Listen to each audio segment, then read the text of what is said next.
MP Avinash Reddy వ్యాఖ్యలపై వ్యవసాయ శాఖ మంత్రి అచ్చెన్నాయుడు ఆగ్రహం వ్యక్తం చేశారు. రైతుల పేరు మీద నాటకాలు ఆపాలని హితవు పలికారు. గతంలో ఏ ప్రభుత్వం చేయని విధంగా ఉల్లి రైతులు నష్టపోకూడదని సీఎం చంద్రబాబు ఆలోచించి హెక్టార్కు 50,000 చొప్పున అందజేయాలని నిర్ణయించారని తెలిపారు. 104,57,00,000 రూపాయలు ఉల్లి రైతులకు లబ్ధి చేకూరిందని వెల్లడించారు. ఉల్లి ధరలు తగ్గుముఖం పట్టినప్పుడు క్వింటాకు 1,200 వెచ్చించి మార్కెటింగ్ మార్కెట్ ద్వారా కర్నూలు మార్కెట్లో సుమారు 17,22,00,000 రూపాయల విలువగల పంటను కొనుగోలు చేశామన్నారు.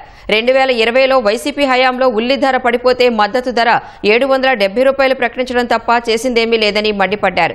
జగన్ ప్రభుత్వంలో మార్కెట్ ద్వారా కేవలం 129 మంది రైతుల నుంచి 970 మెట్రిక్ టన్నుల ఉల్లిని మాత్రమే సేకరించి రైతులకు కేవలం 75 లక్షలు మాత్రమే చెల్లించిన విషయం అవినాష్ రెడ్డి గుర్తుంచుకోవాలని హితవు పలికారు. గత 5 ఏళ్లు రైతుల సమస్యలు కనిపించలేదా అని ప్రశ్నించారు. ఎన్నికలు వచ్చినప్పుడు విపత్తుల సమయంలో మాత్రమే వైసీపీ నేతలు రైతుల గురించి మాట్లాడటం హాస్యాస్పదమన్నారు. రైతుల పేరుతో రాజకీయ లబ్ధి పొందాలని చూడటం అవినాష్ రెడ్డి స్వభావమన్న అచ్చెన్న సీఎం చంద్రబాబు గురించి మాట్లాడే అర్హత లేదని తెలిపారు.